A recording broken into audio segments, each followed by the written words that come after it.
बेहद जमीनी जानकारी। डॉक्टर राजाराम त्रिपाठी साहब हैं हमारे साथ छत्तीसगढ़ से। आमतौर पर एक बहुत सामान्य सा इनका परिचय है, किसान नेता के तौर पर ये जाने जाते हैं, किसान हैं, बतौर किसान जाने जाते हैं। और इससे आगे का जो परिचय है वो ये कि एक पढ़े लिखे किसान है।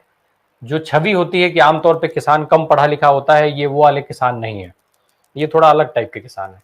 पढ़े लिखे हैं, 6 अलग अलग विषयों से इन्होंने पोस्ट ग्रेजुएशन किया है, मास्टर्स की डिग्री है इनके पास, तीन तीन अलग अलग जो है वो तीन तीन अलग अलग सब्जेक्ट्स में अलग अलग टॉपिक्स पर इनके जो है रिसर्च हैं, 3 अलग डॉक्टरेट हैं इनके पास। तो ये उस तरीके के किसान है, ये उस तरीके के किसान है जो लीक पर किसानी नहीं करते हैं। नौकरी छोड़ी प्रोफेसर की, नौकरी छोड़ी बैंक अधिकारी की, उसके बाद ये किसानी में उतरे। आज किसानी करते हैं, किसानी भी जो करते हैं वो भी इस तरीके से कि उदाहरण प्रस्तुत किया जा सके। तो ये एक परिचय है। किसान की बात पर हम आते हैं। भूपेश बघेल साहब ने कल कर्ज माफी, चूंकि अभी जैन साहब उठा रहे थे इस बात को कि कमलनाथ ने कुछ कर्ज माफ किया था, फिर भाजपा जो है वो ब्याज और उसकी माफी की बात कर रही है, इस तरीके की चीजें। भूपेश बघेल ने भी कर्ज माफी की बात की है। पिछले चुनाव में भी ये बात हुई थी, जिसको लेकर के भारतीय जनता पार्टी ये कह रही है कि फिर से जो है वो एक बार किसानों को वादा करके और गलत तरीके से फंसाने का, उलझाने की कोशिश एक बार की जा रही है, रिझाने की कोशिश कर रहे हैं। मतलब भाजपा जो आरोप लगाती है उस तरीके की बात वो कह रही है कि किसानों को जो है वो सपना दिखाया जा रहा है, कर्ज माफी की बात कही जा रही है। सवाल ये भी पूछा जा रहा है कि जो कर्जा माफ होगा वो कौन सा कर्जा माफ होगा?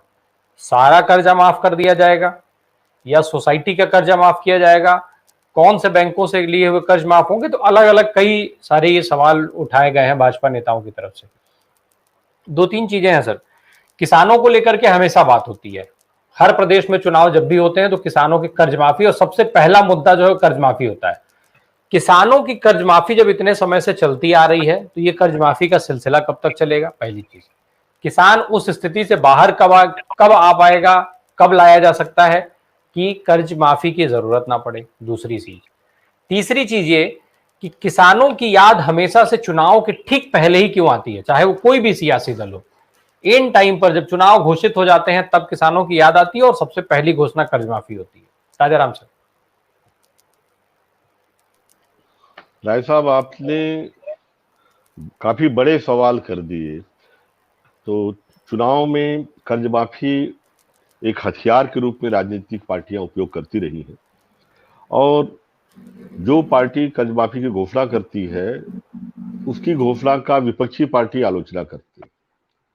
अब जैसे भाजपा कह रही है कि भाई भूपेश बघेल ने स्पष्ट नहीं कहा कि कर्ज माफी कितनी होगी और कौन से बैंकों की होगी। उन्होंने ट्वीट किया कि किसानों के कर्ज माफ होंगे, और उसके पीछे राजनीतिक रणनीति समझी जा सकती है, क्योंकि भाजपा का घोषणा पत्र आया नहीं है। तो भाजपा क्या लेके आ रही है ये पता नहीं है, इसलिए संभवतः उन्होंने रकम और उसका स्वरूप घोषणा पत्र तो कांग्रेस का भी अभी नहीं आया वहां पे छत्तीसगढ़ में, आ गया है। देखिए, छत्तीसगढ़ में भी नहीं आया, लेकिन अलग अलग बड़े बड़े मुद्दों पे घोषणाएं होती रही चुनाव के पहले। जैसे आपने कहा कि चुनाव के ही टाइम क्यों आता है, तो भूपेश बघेल ने चुनाव के घोषणा के 3 महीने पहले ही जो सबसे बड़ा मुद्दा था धान खरीदी का छत्तीसगढ़ में, ये वो मुद्दा है जिसके कारण 90 में 68 सीट कांग्रेस जीत के आई थी, क्योंकि यहाँ 80% इस प्रदेश के वोटर गांव और खेतों के हैं, और गांव में मुख्य फसल यहाँ की धान है, धान का कटोरा कहते हैं। तो धान के जो किसान हैं वो निर्णायक वोट है, और भाजपा ने इन्हें बोनस का वादा करने के बावजूद प्रति क्विंटल 270 रुपया और बाद में 300 रुपया बोनस नहीं दिया था। और जिस तरह से जनता की याददाश्त बड़ी कमजोर होती है, यह सोचा था कि धीरे धीरे जनता भूल जाएगी, क्योंकि 15 साल उनका शासन था। लेकिन जनता इस आस पे रही शायद अगले चुनाव में वादे पूरे हो जाएं, शायद अगले चुनाव में हो जाएं, लेकिन नहीं हुआ। तो उन्होंने दूध की मक्खी की तरह भाजपा को निकाल फेंका और प्रचंड बहुमत दिया। भूपेश बघेल इस बात को समझ रहे थे कि उनके सत्ता पे आने का जो प्रमुख कारण है धान का उचित मूल्य दिलाना, जो मुद्दा था, जो हम एमएसपी न्यूनतम समर्थन मूल्य की बात कहते हैं किसान का, वो बड़ा मुद्दा है। और उसी मुद्दे के दम पे धान का वाजिब मूल्य दिलाने की जो कोशिश थी भूपेश बघेल को चुनाव पे ले आई। इसलिए उन्होंने 4 महीने पहले यह घोषणा की कि हम धान जो 15 क्विंटल प्रति एकड़ खरीदते थे उसे हम 20 क्विंटल करेंगे, क्योंकि किसानों में बीच में कुछ किसान जो है बार बार ये प्रश्न उठाते थे कि जब हम ज्यादा उत्पादन अगर हो रहा है, एक तरफ सरकार कहती है ज्यादा उत्पादन करो, यदि 20 क्विंटल उत्पादन हो जाता है तो 15 क्विंटल ही लेगी, तो बाकी का हम क्या करेंगे। तो पहली चीज तो जो न्यूनतम समर्थन मूल्य है, मेरा मानना है आज भी युक्ति युक्त नहीं है। आज की तारीख पे जो 25 रुपया किलो धान की बात करते हैं, 20 रुपया लीटर तो पानी बिक रहा है सर, और हम उम्मीद कर रहे हैं 20-22 रुपए में गेहूं, धान, चना सब चीज हमें मिल जाए। तो इसका कारण ये है कि जो CACP या मूल्य लागत का जो आयोग है, जो दिल्ली में बैठ के मूल्य तय करता है, उनमें किसान नहीं है, किसान स्टेक होल्डर है ही नहीं उस बॉडी के। तो क्या है कि धान का मूल्य है, गेहूं का, ये केवल 25 रुपया भी केवल मजदूरी, किसान को मजदूरी मिल रही है, वो भी कुशल मजदूरी नहीं। अगर किसान को जो 25 साल से खेती कर रहा है उसे कुशल मजदूर मान लीजिए, कम से कम आप बढ़ई राजगीर के बराबर तो कम से कम उसे दर्जा दीजिए, उसके बाद उसके परिवार को अगर आप देते हैं तो यह धान का मूल्य और ऊपर जाएगा। तो यह जो अंतर है, यह जो मैं कह रहा हूं, अन्य देशों में खेती में उत्पादन लागत एक्चुअल और विक्रय मूल्य के अंतर को अन्य देश स्वयं उठाते हैं, उनका वित्त विभाग उठाता है, देश उठाता है। हमारे देश में वो नहीं किया जाता, छोड़ दिया जाता है। इसी कारण कर्ज माफी की आवश्यकता पड़ती है। इसे ऐसे समझाऊंगा कि न्यूनतम समर्थन मूल्य घोषित तो होता है, लेकिन उस पे किसानों के उत्पाद खरीदे नहीं जाते। या मैं नहीं कह रहा हूं, केंद्र शासन की द्वारा FCI के पुनर्गठन हेतु जो कमेटी आई थी, शांता कुमार कमेटी, उसमें स्पष्ट रूप से लिखा गया है कि किसानों का केवल 6% उत्पादन, वो भी चुनिंदा उत्पादन सरकार खरीदती है, और बाकी 94% जो किसानों का उत्पादन है वह लागत मूल्य से भी कम पर बिकता है, जिसके कारण पिछले 10 वर्षों का उन्होंने आंकड़ा दिया था, 10 वर्षों में 45 लाख करोड़ का किसानों को नुकसान हुआ है। 45 लाख करोड़ का मतलब 10 साल में हुआ 4.5 लाख करोड़ हर साल किसानों का घाटा हो रहा है, उनका उत्पादन का सही मूल्य नहीं मिल पाने के कारण, खून पसीने की कमाई का सही मूल्य ही नहीं दे रहा है बाजार। तो यह तो सरकारी आकलन है। हमारा आकलन जो है, जो हमने central herbal agro marketing federation के जरिए कराया, वह कहता है कि लगभग 7 लाख करोड़ का हर साल किसान का नुकसान हो रहा है। अब रहा सवाल कर्जा माफी का, तो आप पूरा आज तक जितना कर्ज माफ किया है आप टोटल कर लो किसानों का। कांग्रेस गवर्नमेंट के समय हुआ था वो 40,000 करोड़ का हुआ था। उसके बाद उत्तर प्रदेश का, छत्तीसगढ़ का सब कर लीजिए तो 2 लाख करोड़ होता है सर। 45 लाख करोड़ हमारा नुकसान हुआ है, 2 लाख करोड़ आप कर्जा माफ दिए हैं आप 10 सालों में हमें। और रहा सवाल सब्सिडी का कि भैया किसान जब देखो तब अनुदान करता है, क्या अनुदान देते हैं सर आप? मैं आम जनता से पूछता हूं, जिसको हमारे विरुद्ध खड़ा कर दिया जाता है कि किसान जब देखो तो भिखमंगे की तरफ सब्सिडी मांगते रहता है। सर, खाद, बीज, दवाई, ड्रिप, सारी सब्सिडी मिला के 2 लाख करोड़, बजट उठा के देख लीजिए, मेरे भी सामने रहे। आप लोग प्रबुद्ध पत्रकार हैं, सीनियर पत्रकार हैं सर। 2 लाख करोड़ से ऊपर की सब्सिडी साल भर में नहीं देती, सकल सब्सिडी, और 7.5 लाख करोड़ के आसपास का लॉस है किसान का। यानी हर साल लगभग 5 लाख करोड़ का नुकसान किसान का हो रहा है हर साल। और यही जो है डिफरेंस है जो हमारे देश में आप देख रहे हैं। एक तरफ अडानी अंबानी जैसे अमीर और अमीर होते जा रहे हैं, दूसरी तरफ किसान जो है गरीब हो रहा है। हंगर इंडेक्स में हम कहां खड़े हैं हम देख सकते हैं।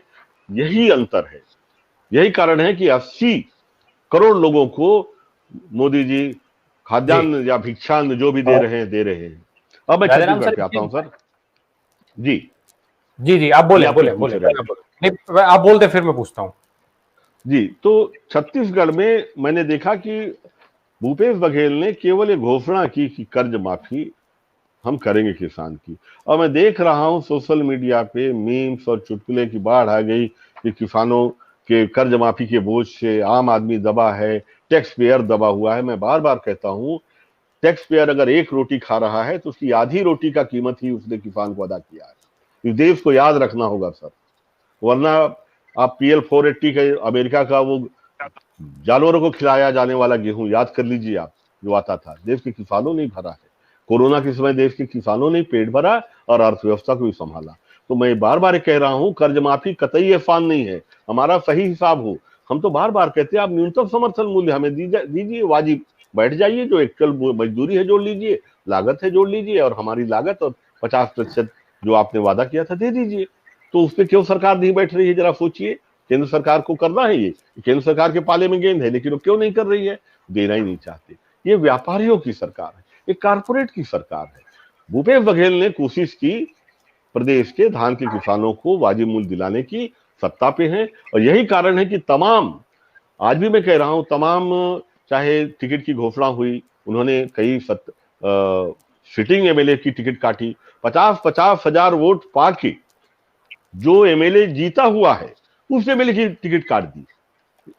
4-5 ऐसे है छत्तीसगढ़ में, केवल इसलिए कि सर्वे किया और पाया कि भाई उस एमएलए की जीत तो गया, लेकिन जीतने के बाद उन्होंने क्षेत्र में काम नहीं किया, कार्यकर्ताओं के साथ नहीं मिले, आकांक्षाओं को पूरा नहीं किया, उसकी टिकट काट दी गई। सर भूपेश बघेल की पिछली सरकार ने कर्जा माफी का वादा किया था, सरकार में आने से पहले कर्जा माफी हुई थी नहीं हुई थी, जिसको लेकर के भाजपा आक्रामक है। उन्होंने देखिए, राज्य सरकार के हाथ में जो सिस्टम था, उनके पास थी कोऑपरेटिव बैंक, अधिसंख्य किसान यहाँ पे कोऑपरेटिव बैंक से जुड़े हुए हैं, और कोऑपरेटिव बैंक का कर्जा माफ उन्होंने कहा था, उसी की घोषणा हुई थी। और बाकी जो नेशनलाइज्ड बैंक हैं, वैसे भी प्रायोरिटी सेक्टर में एग्रीकल्चर में लेंडिंग उनकी बहुत कम है, और संभवतः उन्होंने इसी कारण से कोऑपरेटिव बैंक की कर्जा माफी की बात की थी, एक लिमिट भी उन्होंने रखी थी।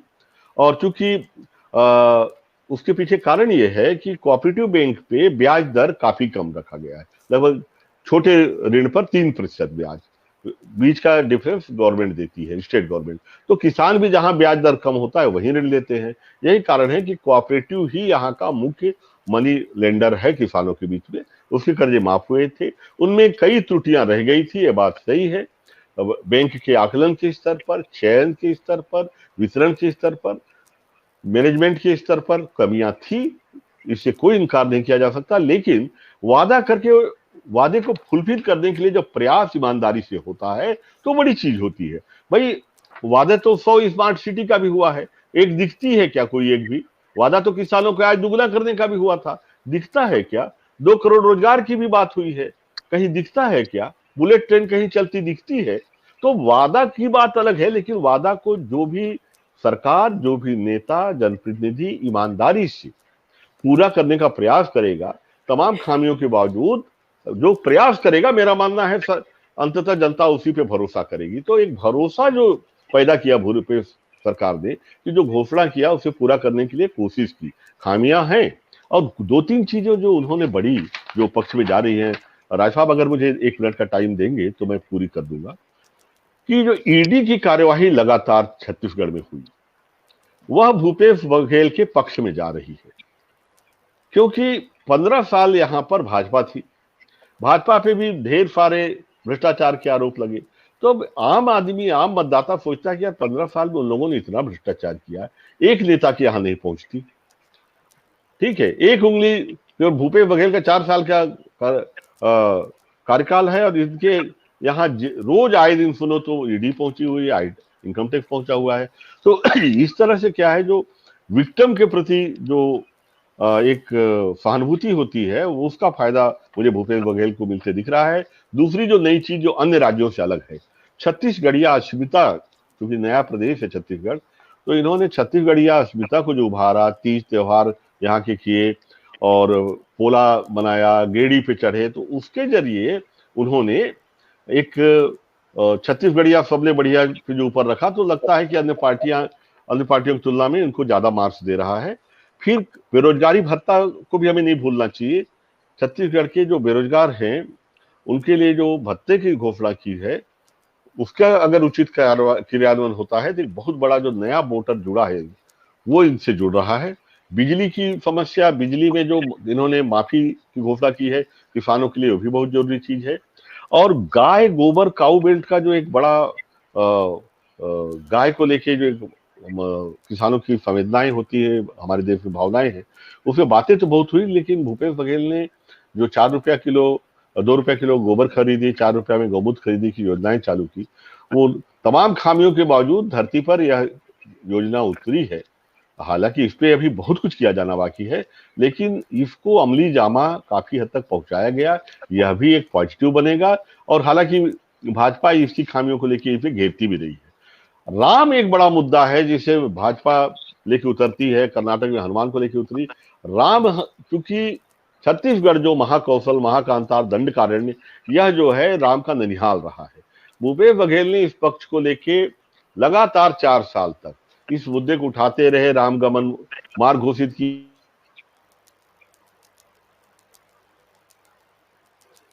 जी, शायद आपका इंटरनेट कनेक्शन जो है कुछ दिक्कत कर रहा है। ठीक है, लौटते हैं तो मैं जी मैं बस कंप्लीट कर लेता हूं, मेरा कंक्लूड हो गया। तो हाँ। उसके लिए जो उन्होंने राम को अपना भांजा बनाया और लगातार कार्यक्रम हुए, तो वह उस मुद्दे पे भी केवल बात के बजाय कुछ कर दिखाने वाली बात हुई, तो उस मुद्दे पे भी भूपेश बघेल ने बाजी मारी है। यही कारण है कि जहां 19-20 की बात नेक टू नेक के बजाय मैं बोलता हूं, आज कांग्रेस के पक्ष में एक अंडर करंट दिख रहा है और भाजपा भी बाकोवर नहीं दे रही है। भाजपा भी जब चुनाव हारी उसी दिन से चुनाव की तैयारी में लगी हुई है। भाजपा केडर के रूप में बूथ लेवल पे एक बहुत मजबूत पार्टी है और मेरा मानना है कि कोई बहुत बड़ा अंतर मैं नहीं देखता हूं। अभी 14 दिन बचे हैं और 14 दिन बहुत महत्वपूर्ण होंगे आने, और भाजपा का घोषणा पत्र जो आने वाला है वह भी एक बड़ा मुद्दा होगा। जी, उनके भी कुछ विचार इस पर आ रहे हैं। दर्शकों पे एक सवाल अभी मैं अमील साहब आपसे लूंगा। एक दर्शक है, उनका कहना है कि ये इशू नहीं है, इशू ये है कि डेमोक्रेसी रखना है या और ताकत देना है एक आदमी को, सब कुछ अडानी साहब को दे देना है या नहीं, मुद्दा ये है। इस पर भी एक संक्षिप्त जवाब दीजिएगा। बाकी थोड़ी बहुत चीजें और हैं। एक दर्शक है, उनका कहना ये है कि 24 के बाद सरकार, खैर ये तो बहुत सामान्य सी चीज है, अच्छे दिन, जुमला, नोटबंदी, ये सब ठीक है, ये सब केंद्र सरकार के मुद्दे हैं, केंद्र के चुनाव में पूछे जाएंगे, इस पर भी सवाल। विवेक चतुर्वेदी साहब एक बहुत अच्छे आदमी, 24 में नहीं 29 में भी एनडीए और बीजेपी के को ही रहना है, बात सही है, रहना भी चाहिए। ये सब खत्म नहीं होंगे, सरकार में रहे या नहीं रहे वो अलग बात हो सकती है, रहेंगे इस देश में, ये तय है, क्योंकि ये राजनीतिक दल इसी देश के हैं। नाम बदल जाएगा, जैसे जनसंघ का भारतीय जनता पार्टी हो गया, ठीक है, तो उस तरीके की चीजें होती है। कांग्रेस में भी कई बार अलग अलग बंटवारे हुए, तो वो रहेंगे, एनडीए भी रहेगा और बीजेपी भी रहेगा। सत्ता में रहेंगे नहीं रहेंगे नहीं मैं कह सकता। और इन्होंने फिर कहा है कि भारत जीतेगा एक बार फिर। भाई बिल्कुल, भारत हमेशा से जीतता रहा है, आगे भी जीतता रहेगा। आप जैसे लोग रहेंगे तो 70 साल कांग्रेस राज करेगी और अगले 70 साल फिर भाजपा राज करेगी। सवाल मुद्दों पर कोई पूछ नहीं पाएगा, तो बजाय ये जिताने और हराने के सवाल पूछिए, अच्छा लगेगा हमको भी और आपको भी, बताने में भी पैनलिस्ट को भी अच्छा लगेगा। 82 करोड़ जनता 5 जी छोटा सा सवाल राय साहब, मैं छोटी सी चीज जोड़ना चाहूंगा, पहले आप बात पूरी कर लीजिए। हाँ नहीं बोले। मैं आदरणीय ब्रजेश सिंह जी की बात से अधिकांश रूप से, सैद्धांतिक रूप से सहमत हूँ। टॉफी देने से पेट नहीं भरता, ये बात सही है, लेकिन जो किसानों की कर्जा माफी को टॉफी के दृष्टिकोण से देखना उचित नहीं होगा। उसको मैं इस ढंग से बताना चाहूंगा कि इसी केंद्र सरकार ने पिछले 5 वर्षों में, मैं रिजर्व बैंक के आंकड़े बता रहा हूं जो आरटीआई पे दिए गए हैं, 10,57,000 करोड़,